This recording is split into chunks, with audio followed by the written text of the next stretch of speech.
नमस्कार, मैं हूं प्रज्ञा। बिहारी न्यूज में आपका स्वागत है। आज है 17 जनवरी, दिन मंगलवार। खबरों की ओर बढ़ने से पहले एक नजर सुर्खियों पर। जनता दरबार में मुख्यमंत्री ने सुनी लोगों की फरियाद।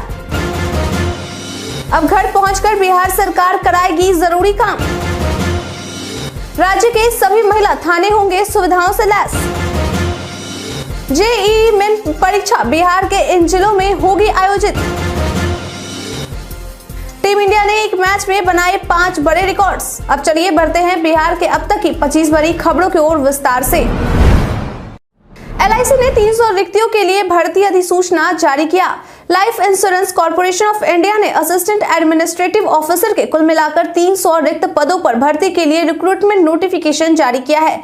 इस पद के लिए अगर एजुकेशनल क्वालिफिकेशन की बात की जाए तो कैंडिडेट को किसी भी डिसिप्लिन में बैचलर डिग्री पास होना अनिवार्य है। इच्छुक और योग्य उम्मीदवार इस वैकेंसी नोटिस से जुड़ी हुई समस्त जरूरी जानकारी के लिए इस वीडियो के इसी पेज पर नीचे डिस्क्रिप्शन बॉक्स में दिए गए वेब लिंक पर जरूर क्लिक करें। ऑनलाइन अप्लाई करने की अंतिम तारीख 31 जनवरी 2023 तक है। विस्तृत जानकारी के लिए आप ऑफिशियल वेबसाइट licindia.in पर जाकर चेक कर सकते हैं।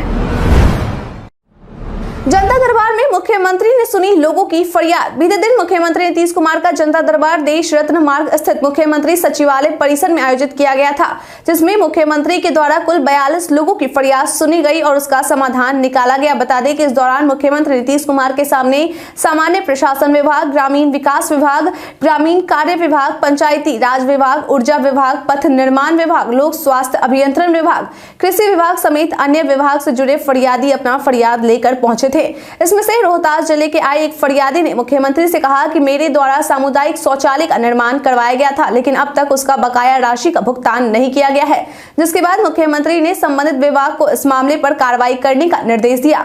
वहीं दूसरे फरियादी ने कहा कि उसके पंचायत में लगभग 2 किलोमीटर रास्ते का निर्माण अब तक नहीं हो पाया है, जिसके बाद मुख्यमंत्री ने इसके संबंधित विभाग को इस पर कार्रवाई करने का निर्देश दिया। इस तरह के कुल 42 मामले नीतीश कुमार के सामने आए, जिनका उन्होंने समाधान निकालने की कोशिश की।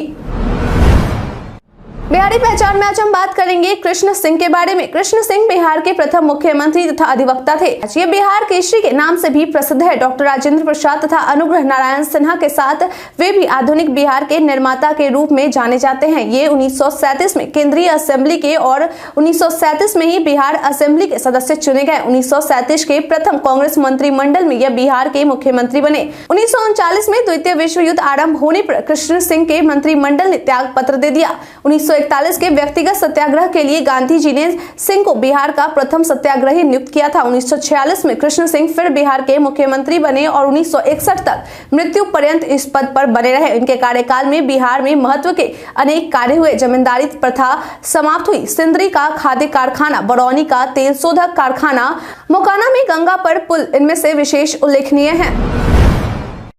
अब घर पहुंचकर बिहार सरकार कराएगी जरूरी काम। बिहार सरकार के द्वारा लोगों को बड़ी सहूलियत पहुंचाने के लिए नगर विकास एवं आवास विभाग के माध्यम से सूबे के शहरी निकायों में दी जाने वाली तमाम सेवाओं की डिलीवरी आसान बनाने की तैयारी की जाएगी। बता दें कि इसके लिए बिहार सरकार के द्वारा जल्द ही एक सॉफ्टवेयर उपयोग लॉन्च किया जाएगा।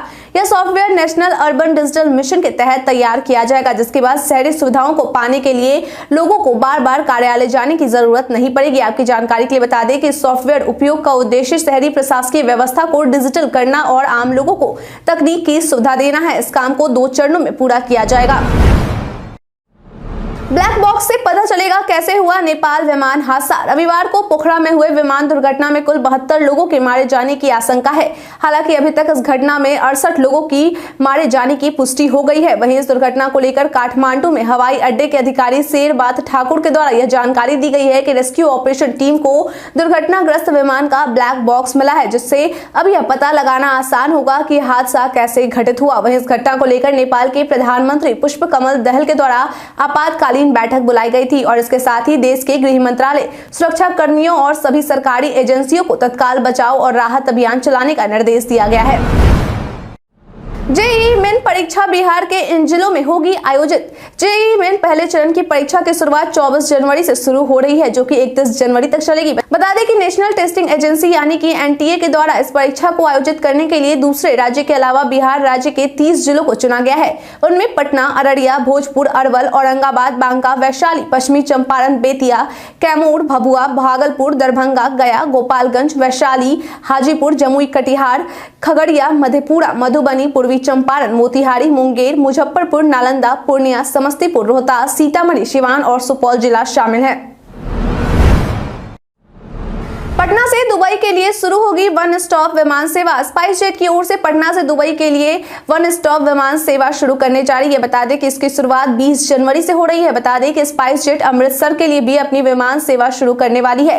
वहीं इसके अलावा भारत के 6 और शहरों के लिए अपनी वन स्टॉप विमान सेवा शुरू करने वाली है, जिनमें जैसलमेर, खजुराहो, शिरडी, जयपुर, गोवा और श्रीनगर शामिल है। इनमें दुबई जाने वाली विमान की सेवा शनिवार को छोड़कर रोजाना दी जाएगी और श्रीनगर की रविवार को छोड़कर रोजाना चलेगी। वहीं अन्य फ्लाइटें हर दिन आएंगी और जाएंगी।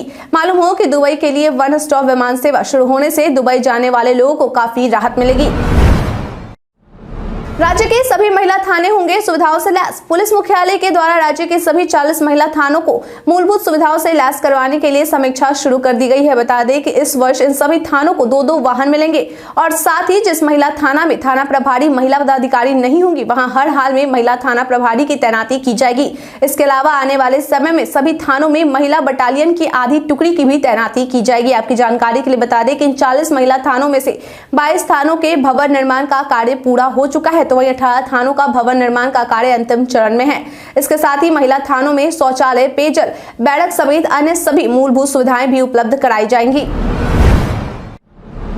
तेज पछुआ हवा से फिर कांपेगा बिहार। बिहार में लोगों को थोड़ी ठंड से राहत मिली है, लेकिन अब एक बार फिर से तेज पछुआ हवा से पारा लुढ़का और ठंड बढ़ जाएगी। मौसम विभाग के अनुसार राज्य में अगले 2 दिनों तक कोल्ड डे की स्थिति बनी रह सकती है। मौसम विज्ञानी की माने तो उत्तर भारत के पहाड़ी इलाकों में भारी हिमपात के कारण प्रदेश के मौसम पर इसका प्रभाव पड़ेगा।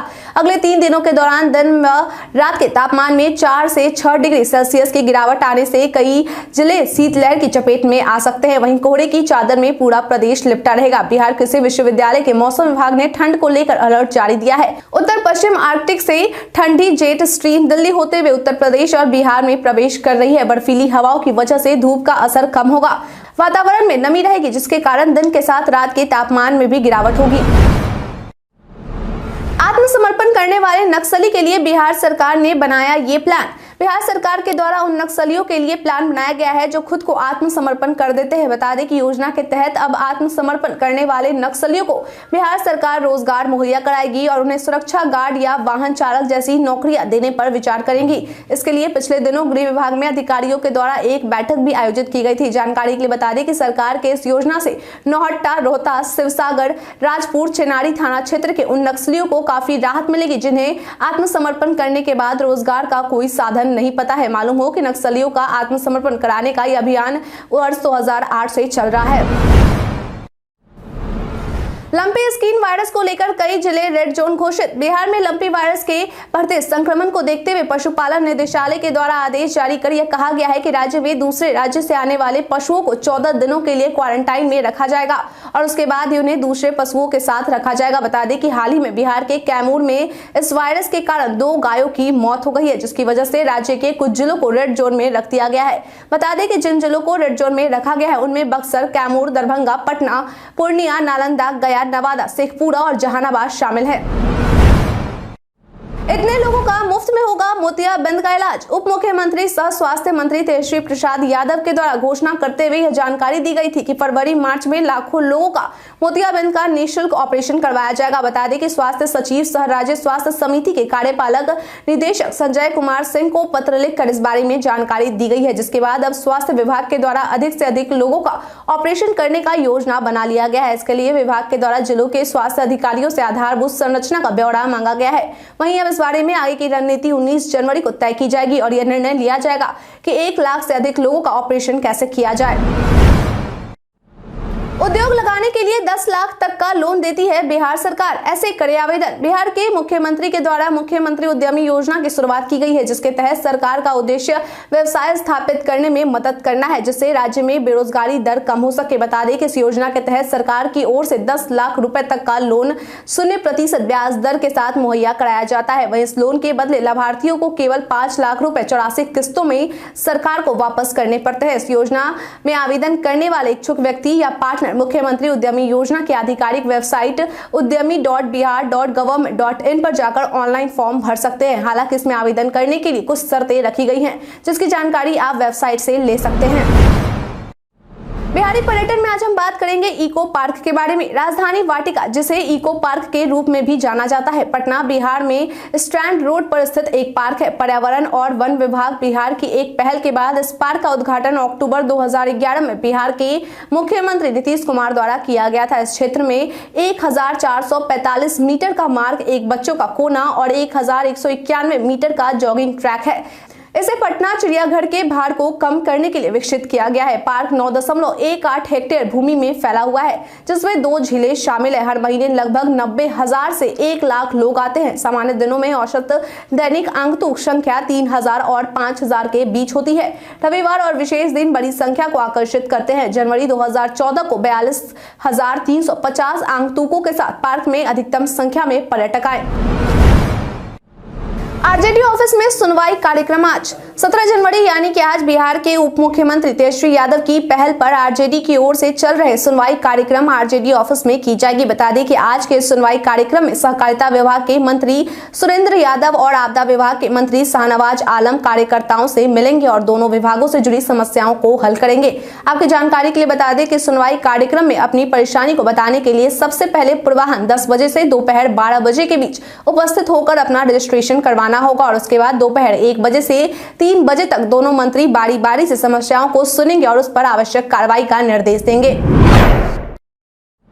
बक्सर किसान आंदोलन में पहुंचे किसान नेता राकेश टिकैत। बीते दिन भारतीय किसान यूनियन के राष्ट्रीय प्रवक्ता राकेश टिकैत बक्सर के चौसा पहुंचे, जहां उन्होंने पीड़ित किसानों के परिवार से मुलाकात की और साथ ही चौसा में किसान कमेटी से चर्चा की। इस दौरान उन्होंने कहा कि इन किसानों की समस्याओं को लेकर बक्सर में महापंचायत बुलाया जाएगा। उन्होंने कहा कि हमारे पास आज एक ही दिन का समय है, अभी हम प्रयागराज में हैं, अगले महीने पूरे प्रोग्राम लगे हुए हैं। यहाँ पर किसानों की कमेटी से इसके लिए समय लेंगे कि कब पंचायत रखा जाएगा और इसके बाद एक बड़ी पंचायत यहां रखी जाएगी, जिसमें हम 4 से 5 दिन तक यहीं रहेंगे। आपकी जानकारी के लिए बता दें कि बक्सर में किसानों के द्वारा दिए गए धरने प्रदर्शन का आज 93वां दिन है।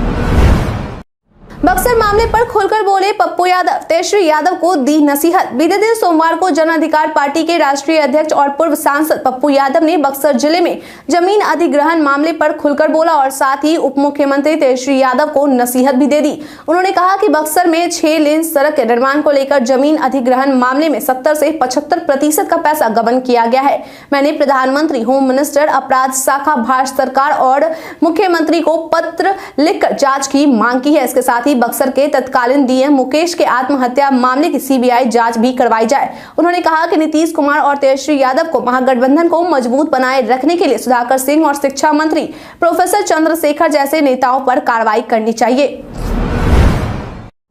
जेडीयू सांसद ने महागठबंधन के नेताओं को दी नसीहत। जेडीयू के वरिष्ठ नेता वशिष्ठ नारायण सिंह के द्वारा महागठबंधन के नेताओं को नसीहत देते हुए कहा गया है कि महागठबंधन के सभी बयानवीर नेताओं को बचकर बयानबाजी करनी चाहिए और बिहार के विकास पर ध्यान देनी चाहिए। उन्होंने कहा कि बयानबाजी से सभी लोगों को बचना चाहिए और महागठबंधन ने जो बिहार के विकास का लक्ष्य रखा है उसके लिए सभी को मिलजुल कर पूरा करने के लिए काम करना चाहिए, ताकि सरकार के द्वारा गरीबों की सेवा करने का लक्ष्य पूरा हो सके। बता दें कि वशिष्ठ नारायण के द्वारा महागठबंधन को यह नसीहत तब दी गई जब शिक्षा मंत्री के द्वारा रामचरितमानस को लेकर दिए गए विवादित बयान पर लगातार विपक्ष हमलावर है और महागठबंधन के नेता एक दूसरे की बातों का विरोध कर रहे हैं। पीएम मोदी ने अग्निपथ के तहत शुरुआती टीमों में शामिल अग्निवीरों से किया संवाद। बीते दिन प्रधानमंत्री नरेंद्र मोदी ने वीडियो कॉन्फ्रेंसिंग के माध्यम से तीनों सेनाओं में भर्ती की अल्पकालिक योजना अग्निपथ के पहले बैच के अग्निवीरों से संवाद की। इस दौरान उन्होंने कहा कि इस अवसर के माध्यम से वे जो अनुभव प्राप्त करेंगे वह जीवन के लिए गर्व का स्रोत होगा। युवा अग्निवीर सशस्त्र बलों को अधिक युवा और टेक देवी बनाएंगे। उनके भावना सशस्त्र बलों की दर्शाती है, जिसने हमेशा राष्ट्र के झंडे को ऊंचा रखा है। उन्होंने कहा कि वह तीनों बलों में महिला अग्निवीरों को देखने के लिए उत्सुक उत्सुक है। तकनीकी रूप से उन्नत सैनिक हमारे सशस्त्र बलों में महत्वपूर्ण भूमिका निभाएंगे।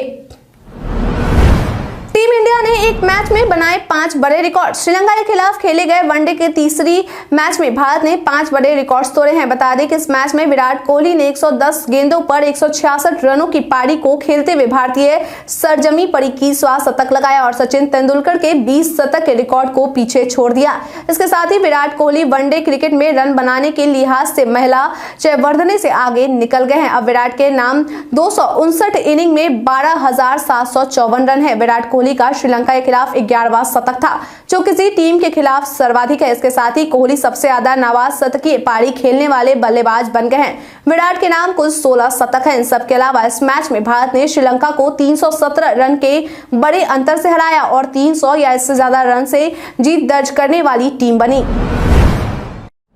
भारतीय इतिहास में आज की तारीख है बेहद खास। मुगल बादशाह अकबर ने 1601 को असीरगढ़ के अभेद किले में प्रवेश किया। स्वतंत्रता सेनानी नेताजी सुभाष चंद्र बोस कलकत्ता से जर्मनी के लिए 1941 में रवाना हुए। भारतीय ओलंपिक संघ के महासचिव रणधीर सिंह ने अपने पद से 2009 में इस्तीफा दिया। 1888 में भारत के प्रसिद्ध निबंधकार, व्यंग्यकार और साहित्यकार बाबू गुलाब राय का जन्म हुआ। 1905 में भारतीय गणितज्ञ D.R. कापरेकर का जन्म हुआ। 1917 में अभिनेता तथा राजनेता M.G. रामचंद्रन का जन्म हुआ। 1923 में हिंदी साहित्यकार रांगेय राघव का जन्म हुआ। 1941 में प्रसिद्ध लेखक महावीर शरण जैन का जन्म हुआ। 1945 में हिंदी फिल्मों के गीतकार एवं पटकथा लेखक जावेद अख्तर का जन्म हुआ। असम के फिल्म निर्माता, प्रसिद्ध साहित्यकार एवं स्वतंत्रता सेनानी ज्योति प्रसाद अग्रवाल का 1951 में निधन हुआ। मशहूर फिल्म अभिनेत्री सुचित्रा सेन का 2014 में निधन हुआ। वायरल खबर में आज हम बात करेंगे पूर्व उपराष्ट्रपति के इस्तीफे के बारे में। सोशल मीडिया पर कई सूचनाएं वायरल होती है, लेकिन सभी सच हो ये जरूरी नहीं है। इसी कड़ी में आज हम बात करेंगे पूर्व उपराष्ट्रपति के इस्तीफे के बारे में। दरअसल PIB ने अपने ट्वीट में लिखा है कि यह दावा किया जा रहा है कि भारत के पूर्व उपराष्ट्रपति ने उनके कार्यकाल के दौरान उनके पद से इस्तीफे की धमकी दी थी। PIB ने अपने ट्वीट में आगे लिखा है कि यह दावा फर्जी है। कृपया इस तरह के भ्रामक वीडियो साझा करने और उनके साथ बातचीत करने से बचें। गूगल मीट में अब यूजर स्लाइड प्रस्तुत करते समय देख सकेंगे स्पीकर नोट्स। टेक दिग्गज गूगल ने घोषणा की है कि वह एक नई सुविधा जोड़ रहा है, जिससे उपयोगकर्ता गूगल स्लाइड पेश करते हुए गूगल मीट के भीतर अपने स्पीकर नोट्स देख सकेंगे। टेक जायंट ने work space update blog post में कहा, उपयोगकर्ता को कॉल के भीतर अपने स्पीकर नोट्स प्रदर्शित करने के लिए मीट में स्लाइड कंट्रोल बार में नए स्पीकर नोट्स बटन पर क्लिक करना होगा। नई सुविधा के साथ उपयोगकर्ता अधिक आत्मविश्वास के साथ खुद को प्रस्तुत कर सकते हैं और अपने दर्शकों के साथ नोट्स और स्लाइड के बीच स्विच किए बिना शामिल हो सकते हैं। इसके अलावा इस सुविधा का व्यवस्थापकीय नियंत्रण नहीं है और यह व्यक्तिगत गूगल खातों वाले उपयोगकर्ताओं के लिए उपलब्ध नहीं है।